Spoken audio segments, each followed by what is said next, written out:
हामी चाहिँ कुचबिहार पुगिसक्यौँ होइन। आउने बित्तिकै घर मैला थियो, किनभने हामी अस्ति जाँदाखेरि 5 बजी बिहानै उठेर गएको। सो घर बढाल्नु टाइम थिएन, टाइम पाइनँ किनकि बस छुट्टिन्छ भनेर। के गर्दा है त म आउने बित्तिकै घर बढाल्नुपट्टि लागिसकेँ होइन। म चाहिँ घर बढाल्दा उता हस्बेन्डले बोलाए जस्तो लागेर बाहिर गयो हेर्नुलाई। त्यहाँदेखिको हस्बेन्डले भन्नुहुँदै थियो, फुलको गाछहरू तिम्रो धनियाँको गाछहरू त मरिसकेछ, मैले पानी लगाइदिँदैछु ल भन्नुहुँदै थियो होइन।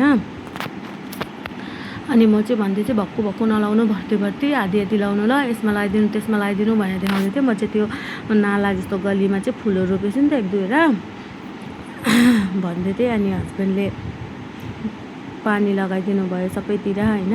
म चाहिँ यसो मोबाइलको क्यामेराबाट हेर्दाखेरि त बाल्कनीहरू मैला लाग्यो होइन। धुलो कस्तो गाडी कुद्छ नि त है, धुलो आँगन पनि कस्तो रहेछ मेरो। अनि मैले घर बढालिसकेर मजाले हस्बेन्डलाई पानीको पाइप मागेर बाल्कनीमा मजाले पानी लगाइकन बाल्कनी मजाले झाडु लगाएँ होइन। झाडु लगाएर बाल्कनी सफा पारिसकेर यसो आँगन हेरेको त आँगनमा पनि पत्ता रहेछ गाछको।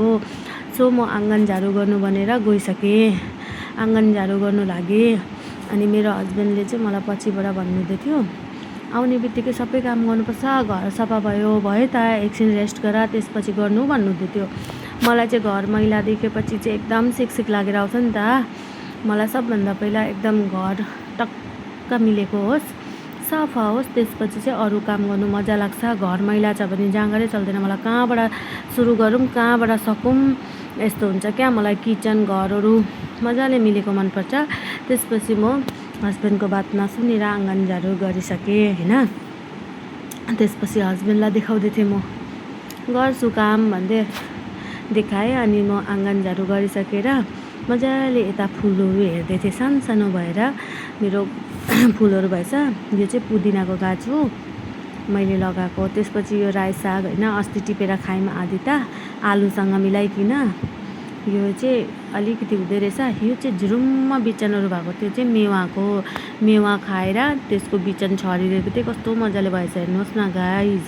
त्यसपछि म तपाईँलाई अझै एउटा देखाउँछु है, हेर्नुहोस् न कस्तो मजाले फुलेको छ है बैगुनको फुल। बैगुन पनि फल्छ होला यसपालि। देखाउँदै थिएँ मेरो लुगा सुकाउने ठाउँ होइन। त्यसपछि चाहिँ म सबै गरिसकेर हस्बेन्डको चप्पलहरू मिलाइदिएँ त्यहाँ मजाले। यो चाहिँ अस्तिको दिन बाहिर दियो बालेको थिएँ होइन, त्यो दियो पनि उठाएँ होइन। त्यसपछि चाहिँ म घरभित्र पसेँ। अब चाहिँ अरू काम गर्छु। बाई।